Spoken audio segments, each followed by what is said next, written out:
Tonight I'd like to introduce someone who I've been very excited to have here since I first heard him read a few years ago.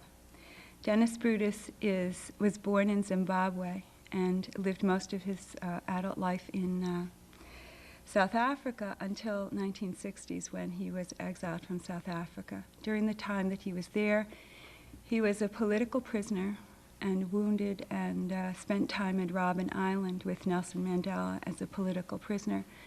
Once he left South Africa and came to this country, his interest and, in fact, his activity toward obliterating apartheid and toward political justice in South Africa continued. He was the spearheaded the campaign to boycott the Olympics, and during that time also wrote several wonderful books of poetry. I'd like to mention the most recent ones, A Simple Lust, and most recently, Airs and Tributes. Dennis Brutus currently is professor at the University of Pittsburgh and has read all over the country. Very exciting. He was telling us at dinner that he's going to do a course at Oxford this summer.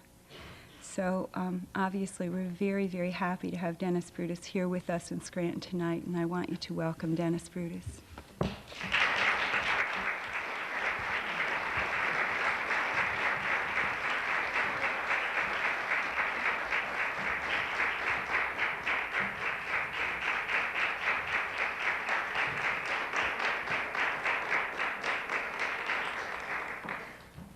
Thank you.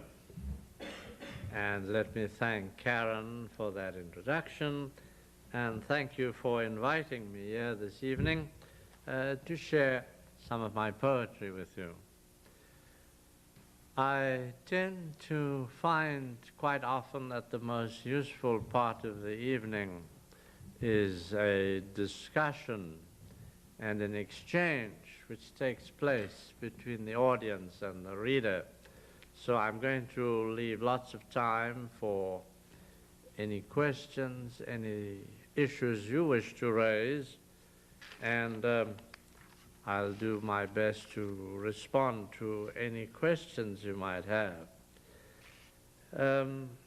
Couple of things by way of announcements. After all, Karen didn't mind, so I'll give you a few more. A reminder that she will be heard on the radio tomorrow as 8:30, I believe, and you'll also be hearing Craig Zuri later in the week, so that's something to look forward to on your 90 FM Poetry Minutes schedule.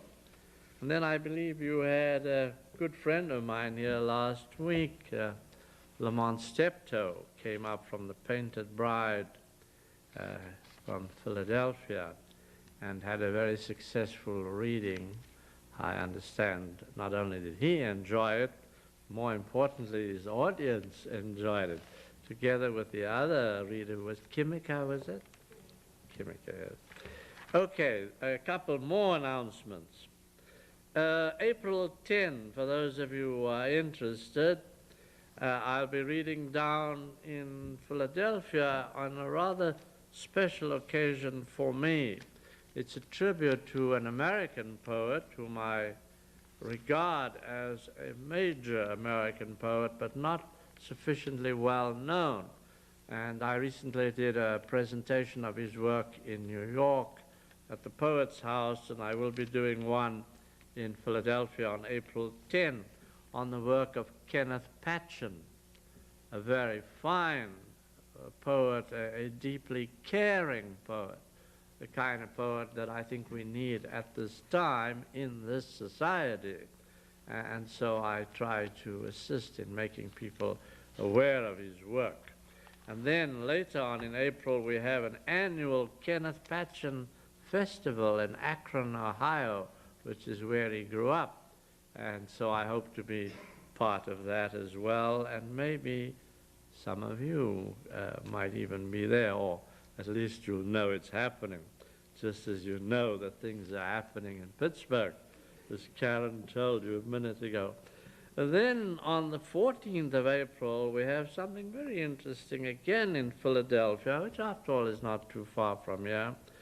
which is the annual Paul Robeson Poetry and Music Festival, where a presentation will be made to Sonia Sanchez, a fine Pennsylvania poet, and I will be reading, and also on the program with me will be a great fighter for human rights and who often gives his time free for events of this kind, Pete Seeger, who will be on the program with me, together with Milton Rogovan, who's a very fine photographer whose work, particularly on the homeless and on people in the mining communities, is some very fine work. So there will be a photography exhibit at the same time.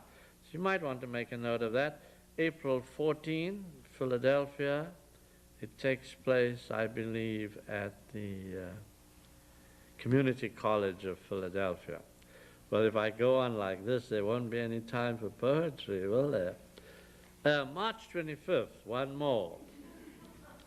30 Philadelphia women, as well as nationally known women writers, will be meeting in Philadelphia at Robbins Bookstore in Philadelphia. That's March 25th, the third annual Women's Inc. Good. Well, I've almost discharged all my chores. One last one, would you believe? I got this rather cryptic message from Lamont Steptoe telling me to read apparently for 30 minutes tonight. Why, I don't know. I don't even know what the message means, but what I will do is try and stick to 30 minutes, which will allow you more time for questions and discussion. Right, well, now what am I going to read? I actually don't know, but I have a rough idea. I thought what I would do is read an early poem and a middle poem and a late poem. It makes sense, doesn't it? And I thought I would read something about my experiences in South Africa and finish with something in exile. Some of you may know I am an exile from South Africa, and the term in relation to South Africa is not some mere rhetorical flourish. I really was exiled on the airport in Johannesburg. When I was allowed to leave the country, I had to sign an agreement that if I ever came back, I would go to prison. And I formally signed it, and that's how I'm able to be with you here this evening. Now, as you may know, there have been some very exciting developments in South Africa recently, and I am probably more excited than you are about it. But in all the announcements so far, there's been no reference to the legal status of those who signed agreements to go to prison if they returned. So naturally, I'm not hurrying to go back. And until I clarify my legal position, it seems to me it is wise for me to be cautious. But I am trying to find out what my legal position is. So I'll read an early poem which deals with my experience in South Africa before being exiled. And it could be anyone, I guess. So let me read one I haven't read for a long time. And it takes a long introduction. I'll try not to have too much introduction. But some of you may remember a sonnet written about the arrival of Columbus to this country. Now, I realize I'm on delicate ground here. There are people who think that the arrival of Columbus in this country was a great event which deserves to be celebrated. But of course, that depends on where you are in relation to Columbus. If you were a Native American and you knew what the arrival of Columbus meant in the destruction of your own people, you wouldn't be jumping up and down on the beach. And there's a marvelous sonnet by an English poet, J.C. Squire, in which he talks about the arrival of Columbus and his three boats. What were they called? Come on. the Pinta, the one I think was the Santa Maria, and the other one was the Nina or something. Anyway, Squire in his poem talks about the Native Americans standing on the beach and watching these boats arrive. And he has a marvelous term for it. He talks of these doom-laden caravels, the doom-laden caravels. And of course, that's what they meant to the Native American people. Now, when I was in South Africa, by a curious accident, I was allowed to go to an all-white university. In South Africa, I'm defined as black, which may surprise you, but that's the way things are in my country. But I was allowed by accident to go to an all-white university to study law, on condition that I didn't enter the cafeteria or the football grounds, or in fact, any of the sports fields. So I could watch them playing, but I couldn't take part in the sport myself. This is much too complicated. But so here I am looking at these handsome athletes, great muscular hulks, you know, running around there and knowing I cannot be part of it. And it seemed to me I was not too different from those Native Americans on the beach watching the doom-laden caravels arrive. I was in that kind of posture in relation towards them. So I wrote a poem about it, and I'm going to read the poem. But it's an early one, and at this time I'm still heavily influenced by the Western poetic tradition. So guess what? I'm going to write a sonnet. A little bit traditional, I admit, but to give myself the additional problem, I'm going to write a particular kind of sonnet form. I choose the Petrarchan sonnet form. So I'm tackling a rather complex political statement, but I'm simultaneously setting myself a linguistic problem, a structural problem in trying to write particular poetry. And I'm going to read it now, and maybe we'll talk about it afterwards. Tree-bowered, in this quaint, romantic way, we look down on the slopes of sunlit turf and hear the clean-limbed Nordics at their play. We cower in our green-black primitive retreat, their shouts pursuing us like intermittent surf, peacock raucous or racking as a tom-tom's beat.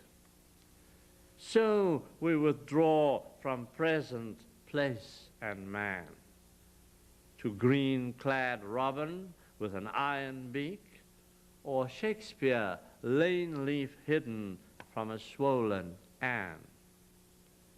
So here I crouch and knock my venomed arrows to pierce deaf eardrums waxed by fear, or spy a strantloper, these obscene albinos, or albinos, and from the corner of my eye I catch glimpses of a glinting spear.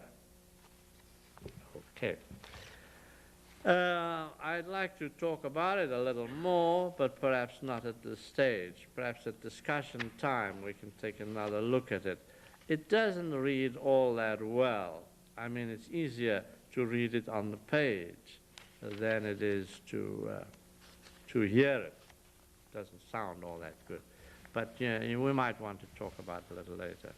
I'm going to make a big jump now to a second poem in South Africa, which is important in two ways, in terms of my own history, but also in terms of my work as a poet. And I'm sure there are many people here interested in writing poetry and in the act of writing poetry.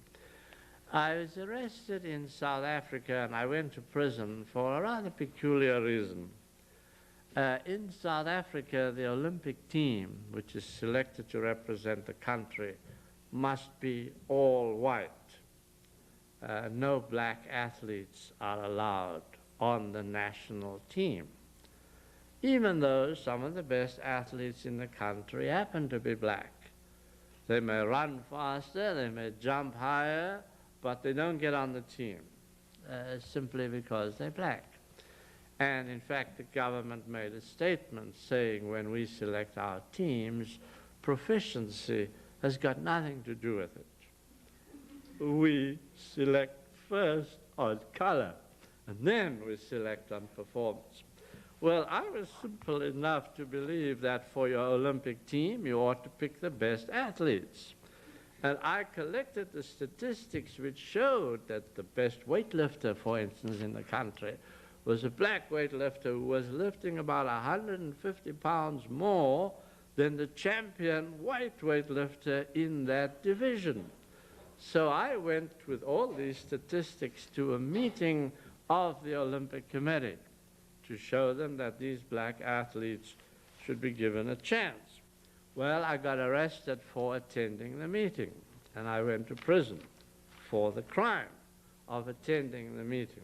And it's a complicated story, which if you want to get into, we will get into, but I'm just jumping over it now. So I was sentenced to prison, and I went to Robben Island.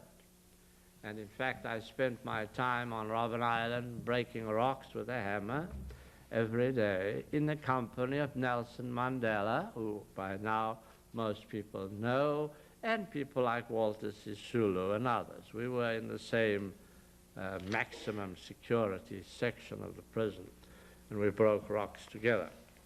And I have several poems dealing with that. I'm going to read just one, which is rather horrific, but in fact the whole prison experience was horrific, so there's no way one can avoid this. There were 1,100 political prisoners on the island. And in addition, there were 200 murderers who were put in charge of the political prisoners. They took us to work, they gave us our food, they beat us up, they would sexually assault the political prisoners because sexual assault itself becomes an instrument of political control. And one of the things that was very scary just after I got there was every day after you went out to work, when you returned to your cells, you all had to be stripped and searched in case you had any weapons on you, or maybe a big rock or whatever, but you all had to be searched. Now, it seemed to me ridiculous that you had to stand out there in the cold, around about 5 o'clock every day, long rows of naked prisoners having to be strip searched, and therefore you would have all your clothes taken off. But it turned out that it wasn't an unnecessary precaution, because some of the murderers, the criminal prisoners, would find little bits on the island. They would find a big rusty nail, for instance, in a piece of timber.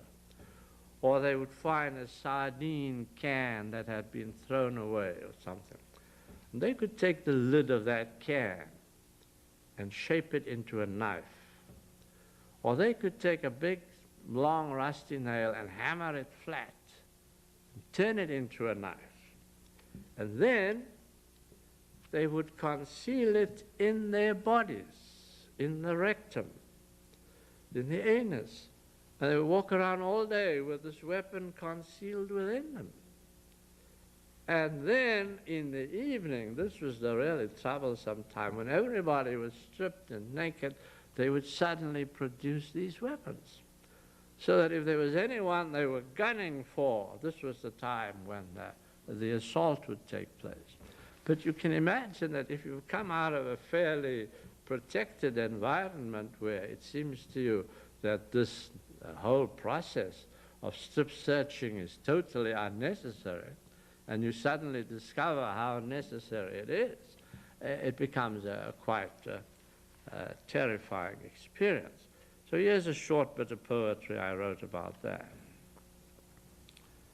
One learns quite soon that nails and screws and other sizable bits of metal must be handed in. And seeing them shaped and sharpened, one is chilled, appalled, to see how vicious it can be, this simple, useful bit of steel. And when these knives suddenly flash, produced perhaps from some disciplined anus, one grasps at once the steel bright horror in the evening air, and how soft and vulnerable is naked flesh. Well, there are several poems which deal with that experience. They're part of a series I called Letters to Martha. Martha was my brother's wife, my sister-in-law. And no sooner had I come out of Robben Island than my brother was arrested and sent to Robben Island. And so I wrote a series of poems which were really an attempt to describe for her what the experience was. A rather doubtful assumption that it was better for her to know the reality than to have nightmares about an imagined reality.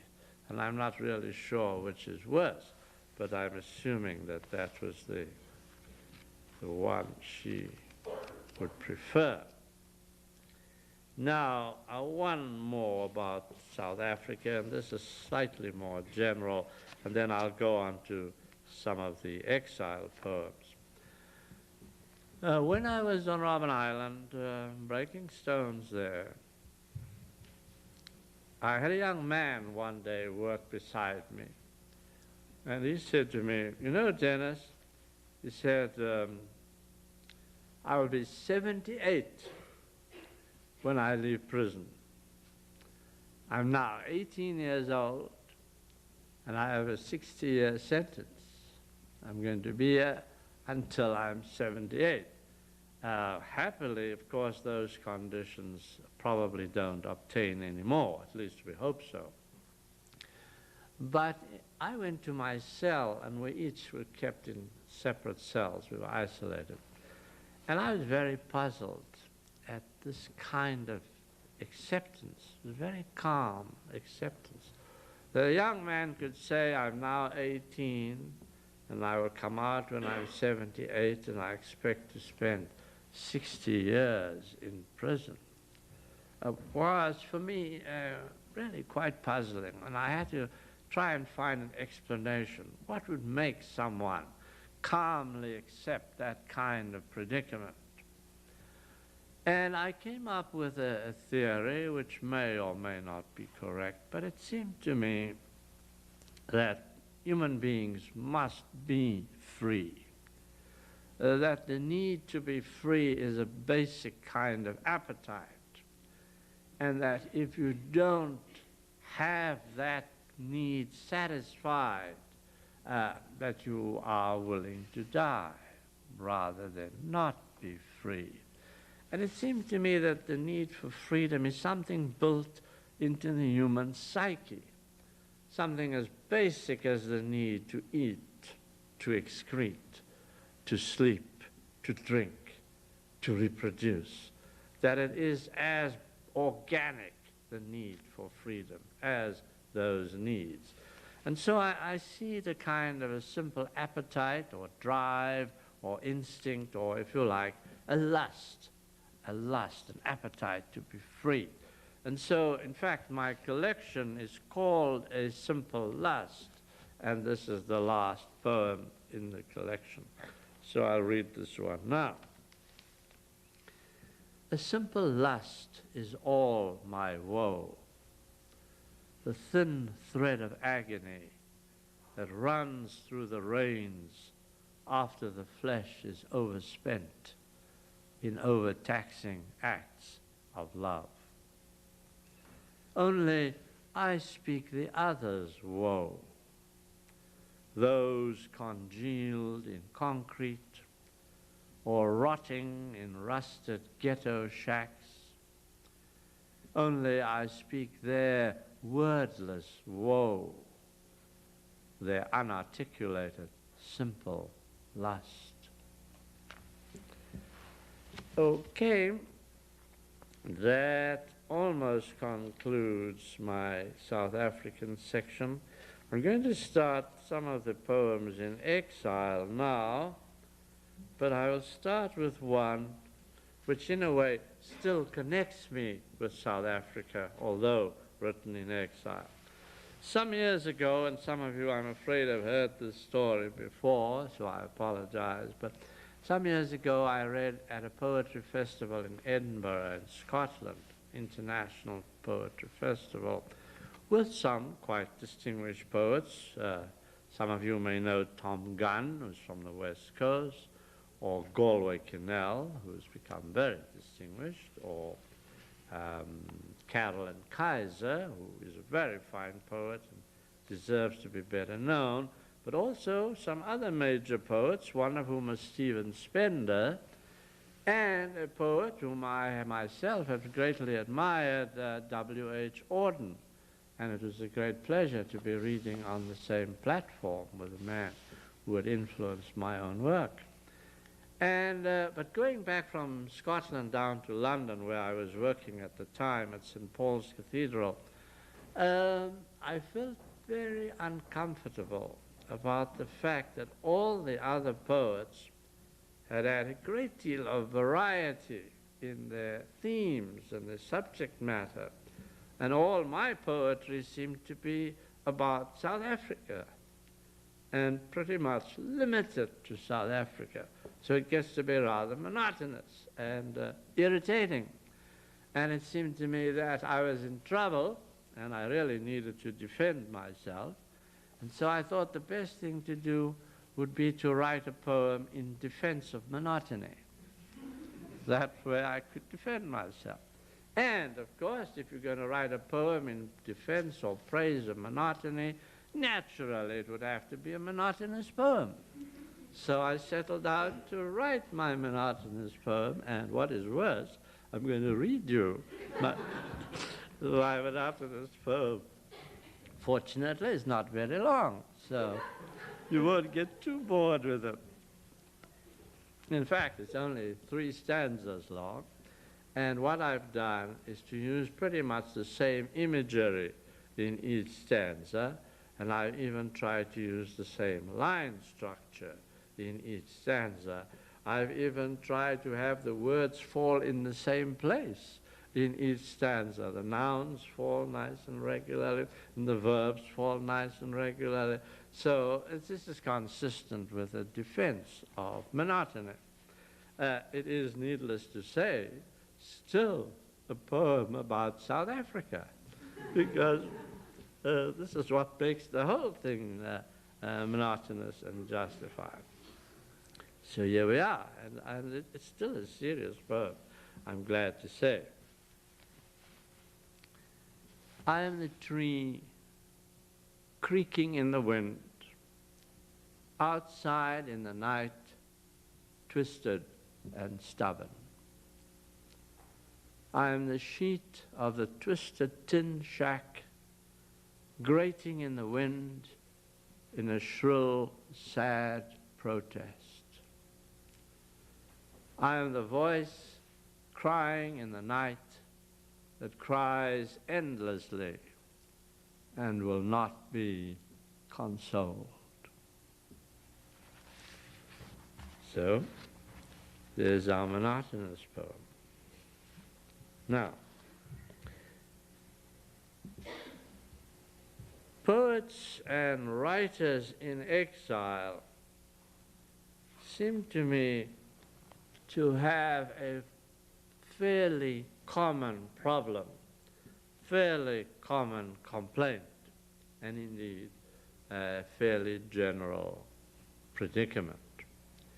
And that is the complaint that once you're in exile, you are cut off from the source of your inspiration. You feel as if your roots have been severed, and therefore there is no longer that creative impulse, that energy to create. And I sympathize with that predicament, but it turns out not to be mine. I don't find myself feeling cut off from South Africa. And it seems to me the reason, there are several, but one of them is that I managed to remain in touch with the country, with the people in the country. I continue to contribute to the struggle for freedom in South Africa from outside, and also I managed to make connections between where I am with whatever is happening in South Africa, or some aspect of the South African situation, the South African landscape, the South African political scene, whatever it might be. And so I don't have that sense of alienation or of my roots being severed or of being amputated from the South African context. And many of my poems, I think, will bear that out. So I'm going to read two short ones now. One written in Belfast, in Ireland, when I was meeting with students at Queen's University and other places in Ireland where they were politically active, and politically active on the South African issue, conducting anti-apartheid campaigns and so on. So I'll read that one for you quickly, and then one written when I was in India. Black hills surround Belfast city, and the town is cold stone, red stone and grey in the sharp, clear winter air. Here they breed hard men, and a stony history cuts them sharp.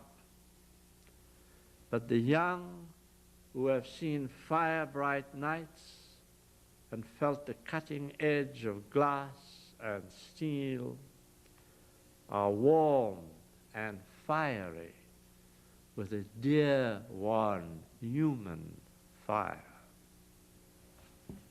Okay, that's Belfast. Not too sure about that one, but I think it will do. Some years ago I was in India, and I went to the Taj Mahal, which is shortly, I understand, going to go up in Atlantic City as well, courtesy of Donald Trump. But this was the Taj Mahal in Agra. This may sound a little like name dropping, but let me tell you anyway. I had tea at that time with the head of state, or Prime Minister, Indira Gandhi, at her home. And I was going to leave India after lecturing there. And she said to me, "What do you think of the Taj Mahal?" And I said to her, "I haven't seen it." And she said, "Well, don't you dare leave India without seeing the Taj Mahal." And the next day, sure enough, there was a limousine at my hotel and a chauffeur, and I was taken down to Agra to go and see the Taj Mahal. It was a great experience, of course. But one of the things that struck me about the Taj Mahal was that it was built by a man, Shah Jahan, as a monument for the woman he loved. It is, in fact, a great tomb for the woman he loved, Mumtaz. But he was driven out of India by an uprising shortly after her death. And he was in exile outside India for 8 years. And during those 8 years, he planned that when he returned, he would build that monument for her tomb, so that the years in exile for him were not wasted years, but creative years. And so the poem kind of takes off from that point. 8 years in exile, and the years needed from the bruised and quivering mind such ardor and such sensitivity. A long agony of passion banked a great furnace of resolve that wrought stone dream and marble flower. 8 years. Okay. I think my 30 minutes are up, and I'm going to pause and take some questions, comments, discussion from you, and then maybe if there's time we'll do a little more reading, but please feel ready now to ask any questions you'd like to ask. I'm going to try and find just one more to kind of finish off with. This section anyway, 118, 172. Can't find what I'm looking for, so we may have to just go on to the questions. Let's see. All right, aha, here it is. Okay, I'm assuming there are people in the audience who are interested in the craft of poetry, how we write and why we write and what we try to do with what we write. So here's a poem about writing poems, and it's a poem about the options that exist, the different kinds of ways that you could write poetry, or the different ways that I could write poetry or choose to write poetry. And if you want to look it up, maybe it's actually easier to deal with it on the page, I think, than when you hear it. But we'll do the best we can. Sometimes a mesh of ideas webs the entranced mind, the assenting, delighted mental eye. And sometimes the thrust and clash of forged and metalled words makes musical clangor in the brain. And sometimes a nude and simple word, standing unlit or unadorned, may plead mutely in cold or dark for an answering warmth and enlightening sympathy. State the bare fact and let it sing. Okay, I'm going to stop now and take your questions and comments. You don't have to, if you put up your hand it helps, but otherwise just go ahead and ask your questions if you have any. I should say that I worked in England for a while and I picked up a slightly British accent, and so sometimes I'm not as clear as I should be, but that's just one of those things that happen. No questions, comments, discussion? I see one hand up. Craig, thanks for starting it off, but let's see if there are any others with questions. 2, okay, anybody else? No? We're going to have to settle for 2 at this stage and come back for more. Yes? No? Go, let's go. As we talked earlier, as events unravel in South Africa, our media has a way of whitewashing the situation to make it appear that apartheid is at its end.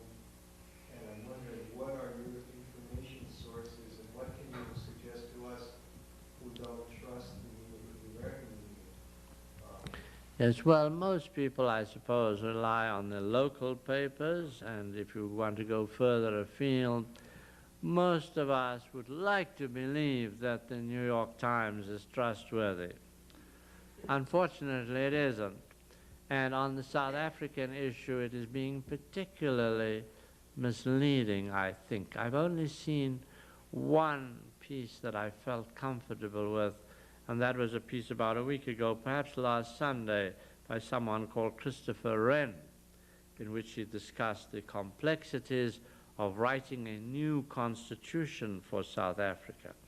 The fact that Mandela is out and 8 other political prisoners are out and other prisoners are out is really one stage of a very long process.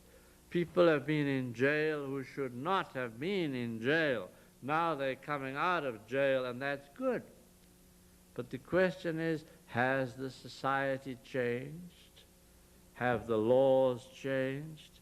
Have the laws that put people in prison, have those laws been removed? The answer is no. And until those laws are removed, the South African society is not a free society. We don't have too much time, but I'll isolate the three that are most important. The one is a law called the Group Areas Act, which divides South Africa by groups. And some of South Africa is for the white group, and some of South Africa is for the black group. That's the law. It gives 87% of the country to the white group, although they are 18% of the population. 18% is given 87% of the land. The rest of the population, which happens to be 80% roughly, is given 13% of the land. Now that law is on the books, and until that law is removed, there cannot be justice in the distribution of the land. There's another law which says that at birth, your parents have to register you by race, and it's called the Population Registration Act. And by race, you are put into a category for the rest of your life. And the society we're trying to build is a non-racial, democratic society in which people are not discriminated against on the basis of race. So as long as that law is on the books, South Africa will not be free, and it will be an instrument of discrimination. And then there's that other very peculiar law which says that all laws in South Africa are suspended. The most peculiar one. It's called a state of emergency. And when you declare a state of emergency, you declare that all the laws are suspended, or abrogated. And, what is more dangerous, under a state of emergency, anybody, white or black, male or female, can be jailed without being charged with a crime. That is the power given to the police under a state of emergency, that all law is suspended, all constitutional protection is suspended, and anybody can be jailed without being charged with any crime.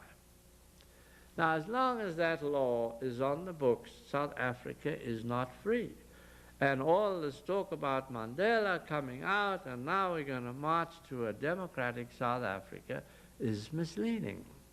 So you have to keep watching the news, and you have to insist every time you read about change to say, yes, but have those three laws been removed? Because if they haven't been removed, we are not in a free society. We could go on, of course, and talk about other complexities, but it seems to me we are being misled in this country by the notion that when they say from now on anybody can swim in the beach, which used to be for whites only, or anybody can go into a library and read books, which used to be for whites only before, you think that that means the society is free.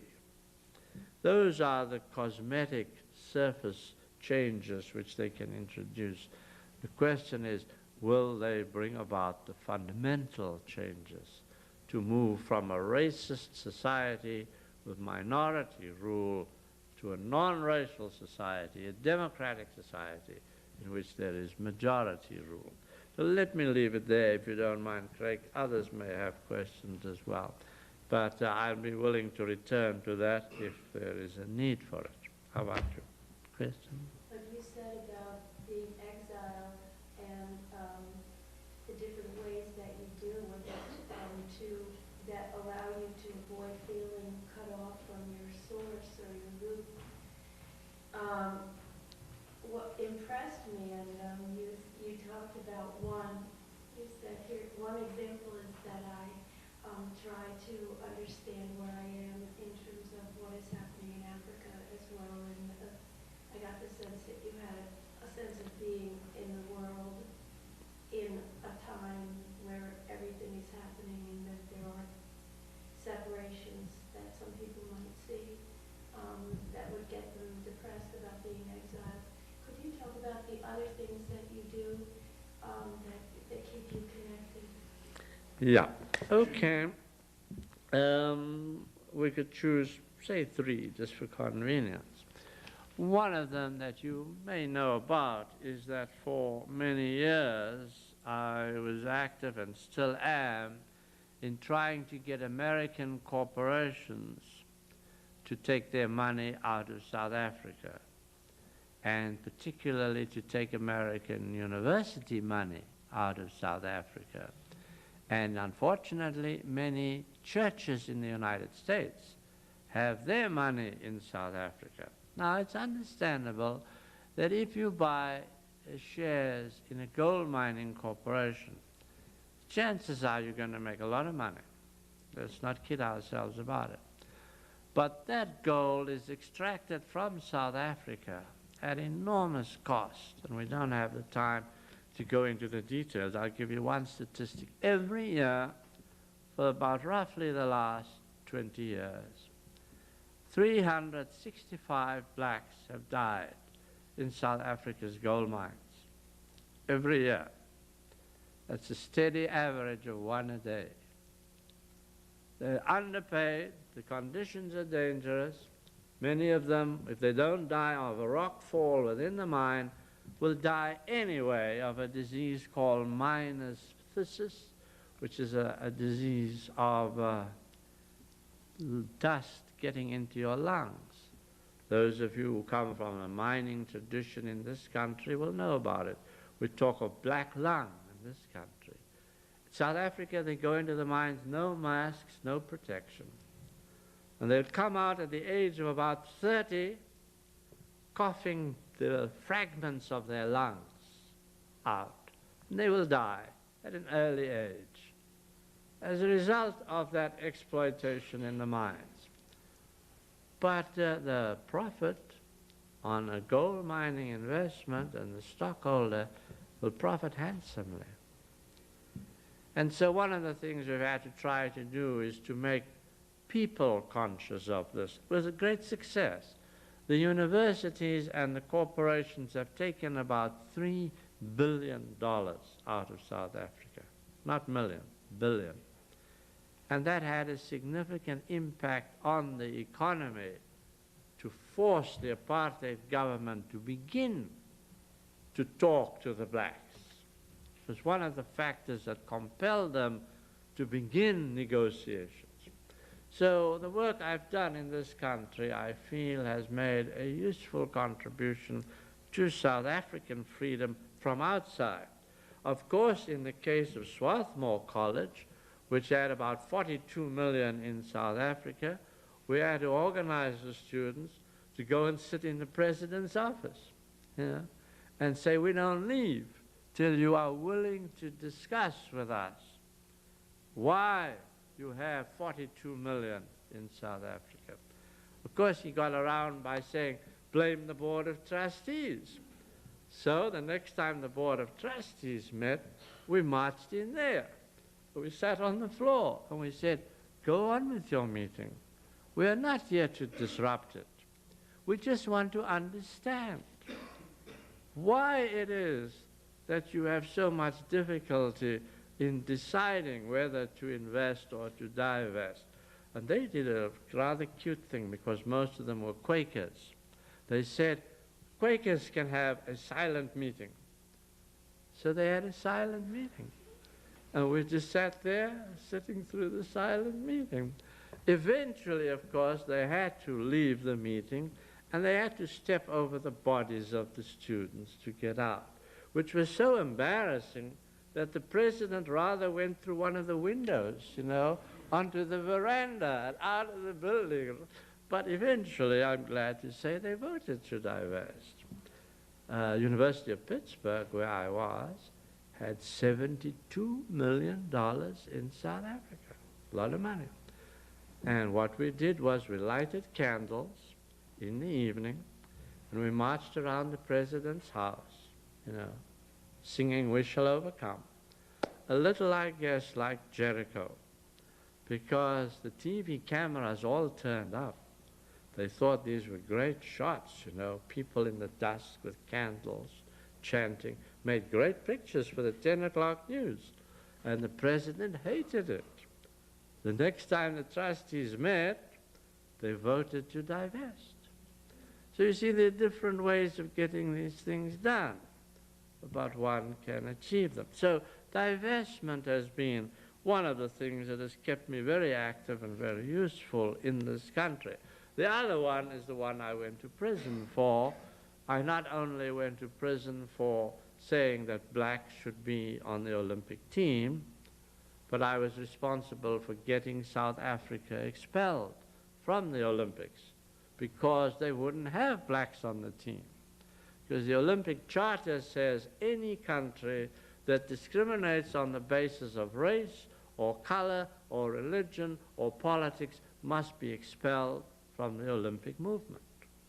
And so in 1970 in Amsterdam, I was able to organize a meeting at which the World Olympic Committee, under its president Avery Brundage, voted to expel South Africa for its violation of the Charter. And South Africa has never been in the Olympics since then. They've tried. They tried in Los Angeles. They tried in Tokyo, but they were not able to get in. And Seoul in the last Olympics. So these are ways in which I've been able to contribute. But of course, one other way has been not only to organize my own literature, but to organize the literature of others, and then to smuggle it into South Africa, where it is, of course, illegal, but where people distribute it and often use my poetry, for instance, at funerals of those who have been killed by the police, although it is a crime to read my poetry in South Africa, or was until last week. I was unbanned after de Klerk made his statement, you know, in Parliament. Since then, it is no longer a crime to quote my poetry. Previously, it was a criminal act. So now, this book, for instance, can be sold in South Africa, although 2 weeks ago, if it was found in your possession, you would have got at least a year in prison, probably as much as 3 years. So these are some of the ways in which I'm useful. We could go on, but I hope that covers some of them. Let's see if we have any more questions, and if we don't, I'll just read 1 or 2 more poems. That's a threat. So we better take a couple more questions. The ways you're approaching the apartheid are pretty much peaceful reforms. I was wondering if there's any more active groups in South Africa itself that kind of get rid of government. Right. Do you have any particular poems in mind, or are you speaking generally? I'm just asking because you probably know there's Right. Well, this is a difficult one, but we might as well confront it. The answer to your question is half yes and half no, so let me just explain that. My own belief is a pacifist one. I would like to see all change by non-violent means. And indeed, I think that very often violent change is counterproductive. It ends up not producing your goal, or it simply generates new forms of conflict. But that's only half the answer. There's another half. But let me just pursue this half for 1 minute longer. And some of you may know that the man who developed most of our modern thinking on the notion of nonviolent action was Mahatma Gandhi. Of course, Gandhi had studied Thoreau, so that he owes some debt to American writers as well. But Gandhi, you may know, went to prison for the first time in his life in South Africa, and in fact spent time in the same prison in Johannesburg, where I spent part of my time. And Gandhi developed there the concepts of civil disobedience, passive resistance, satyagraha, the notion of the moral force which can change the world. So I am very much in the Gandhian tradition, in the same way that Martin Luther King owed a great deal to Mahatma Gandhi. And the man who headed the ANC in my time in South Africa was Chief Luthuli, president of the ANC, winner of the Nobel Peace Prize, and a man who believed in the Gandhian philosophy of nonviolence. But, you know, if you read Gandhi carefully, he was not absolutely opposed to violence. People misrepresent him. And Gandhi believed that there were occasions when you could use violence in self-defense. So one must be aware of that. Also, I think the South African context was one in which a point was reached where nonviolence became inappropriate. Now, you may disagree about this, but there was an occasion in March 1960, which we will be commemorating in Pittsburgh this year, as we do every year on March 21st. We have what's called the Sharpeville Day poetry reading. And Sharpeville was the day where the Africans used Gandhian nonviolence and were met by machine gun bullets. They went to the police stations and they said, "We will no longer carry the pass book because this book is the badge of our enslavement. We are going to surrender it, and we know we're breaking the law. We invite you to arrest us and jail us. We accept it. But we will no longer obey this unjust law." And the strategy was very simple. If all the blacks turned in their passports, guess what would happen? The industry of the country would grind to a standstill because it ran on black labor. And the blacks said, "Go ahead and arrest us. We don't believe in your law, we won't obey your law." And the apartheid government's response was to open fire with machine guns. 69 people died, most of them shot in the back. Men, women, in one case a woman with an infant in her arms, where the bullet tore right through her body and into the brain of the child. So they both died. But at that point, the resistance movement decided that nonviolence would not work and that they would commit themselves to a struggle which would be a combination of armed struggle and nonviolence. And that's how you had people like Nelson Mandela and others who were part of what was called Umkhonto weSizwe, the spear of the nation, the armed wing of the ANC, the military wing. Okay? So you have two distinct phases. Where do I fit into this?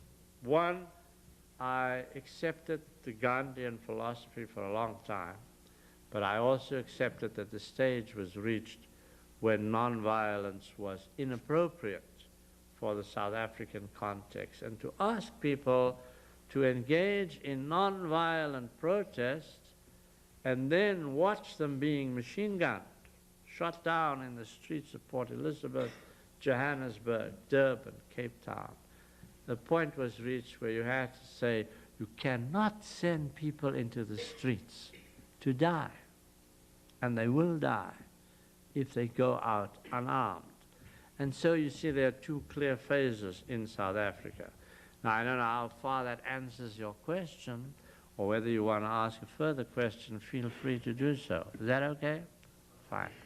All right, let me take one or two more questions, if there are any more. No? I see two hands up. Good. One here and then one there. Okay. What's your personal view of de Klerk? De Klerk? I don't really know. You know, Nelson Mandela says that he sees him as a man of integrity. And I'm willing to accept that as a reading of de Klerk. The problem is that I'm not sure that even if de Klerk himself were a man of integrity, that the men beside him can be trusted. Because while I see some movement towards a democratic South Africa, I don't see enough. And what I see seems to me largely cosmetic and not addressing the fundamental problems. Whether, in fact, de Klerk will move us from the cosmetic stage to the stage of the fundamentals, I can't say now. I think he may be willing to, but I also don't think that it depends entirely on him. He has a very interesting history, of course, that he's the man who came to power in spite of Botha. Botha did not want him to succeed him. Botha had nominated 2 other people to succeed him because de Klerk was seen as too much of a hardliner. De Klerk was the man who would not make concessions. The Botha chose 2 others as his successors. And when de Klerk announced that he wanted to run, Botha said, forget it, I don't want you. But what then happened, interestingly, was that de Klerk outmaneuvered Botha and the 2 men whom Botha had nominated, 2 other ministers in the cabinet. And the way he did it, if you recall the history of that period, was he was the man who announced that he was willing to go to Lusaka and meet with the ANC. And of course, Botha denounced him for it.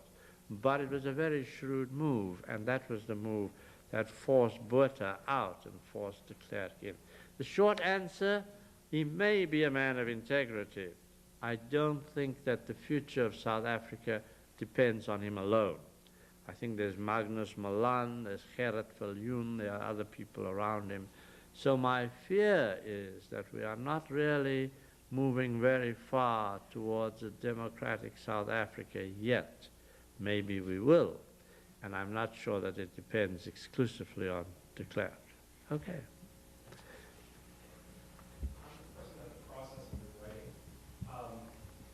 While in prison, and you mentioned the physical oppression, how were you able to record and account for what you were thinking? So, Right. Well, that's a slightly different way the question is posed, so I'm not sure if I will address it, but I'll try, and you can ask a further question if you wish. First thing to remember is that you are only allowed 1 letter every 6 months. You may receive 1 letter every 6 months, and you may write 1 letter every 6 months. And it's limited to 300 words, and they count the words. So and if it's 301, the letter is sent back to you, and you have to take out 1 word. That, of course, is also censored. But you are only given a bit of pencil and a sheet of paper once every 6 months. The rest of the time, no pencils, no paper. Subsequently, after I left Robben Island, conditions improved somewhat. But these are the conditions when I was there.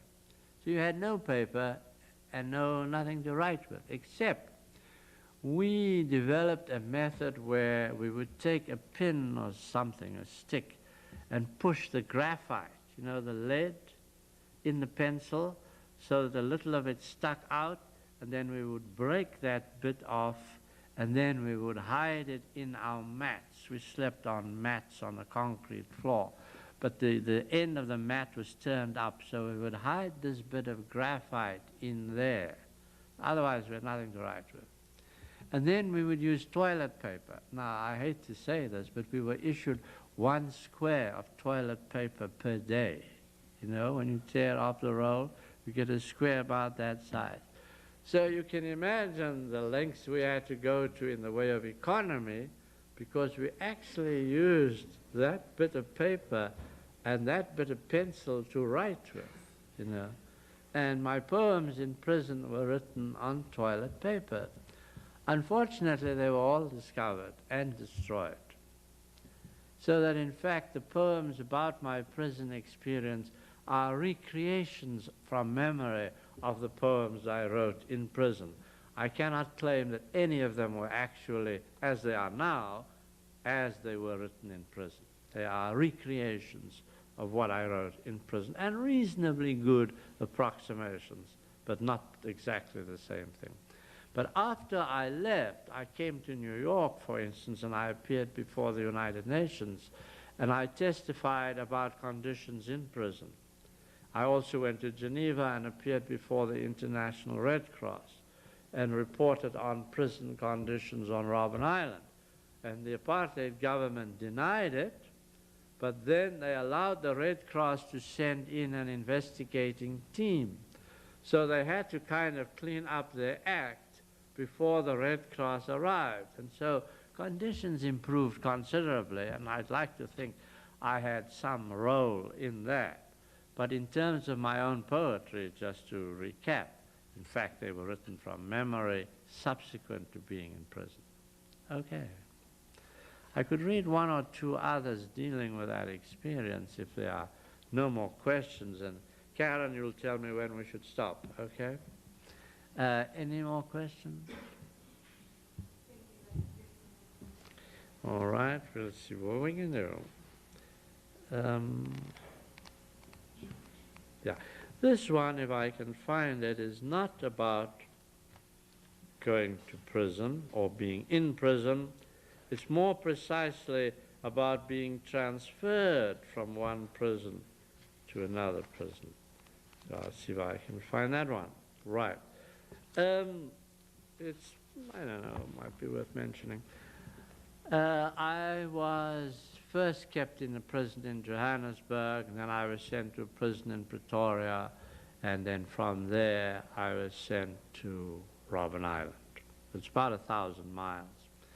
And there were 60 of us in a prison van, and we were all in chains, chained at the wrist, chained at the ankle, and we wore little short pants and little vests. We weren't allowed jackets or shirts or trousers, and no shoes and no socks. Now, if you can imagine that in winter, traveling that way, it'll give you some idea of what it was like. So the poem I'm going to read is just about that journey, going from Pretoria to Cape Town, and then from Cape Town. Robben Island is a little island 4 miles away off Cape Town. On the way, they stopped us at about 4 in the morning, and we were taken out of the trucks and we were given some porridge. But we were given the porridge in little metal bowls, no sugar, no milk, and no spoons.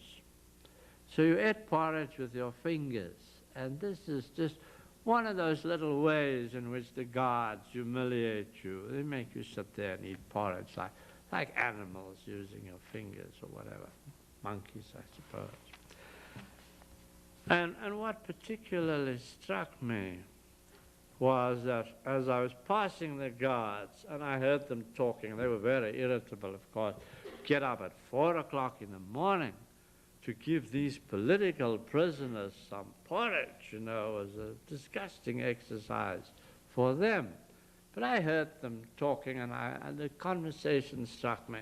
There's one was saying to the other, he said, you know, murderers are okay, you know, and rapists are okay, you know. He said, but political prisoners, there's no cure for them, you know.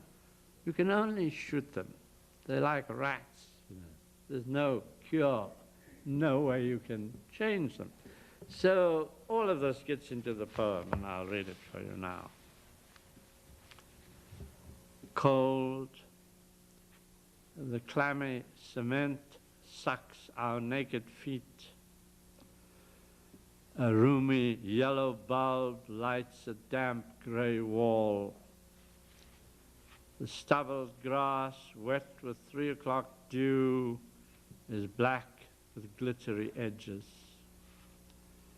We sit on the concrete, stuff with our fingers the sugarless pap into our mouths, then labor erect, form lines, steel ourselves into fortitude or accept an image of ourselves numb with resigned acceptance. The grizzled senior warder comments, "Things like these I have no time for. They are worse than rats. You can only shoot them." Overhead, the large frosty glitter of the stars, the Southern Cross flowering low.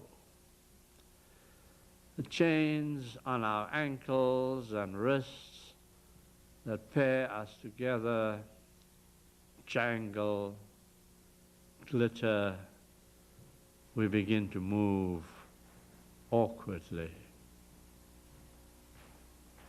Okay, is that enough?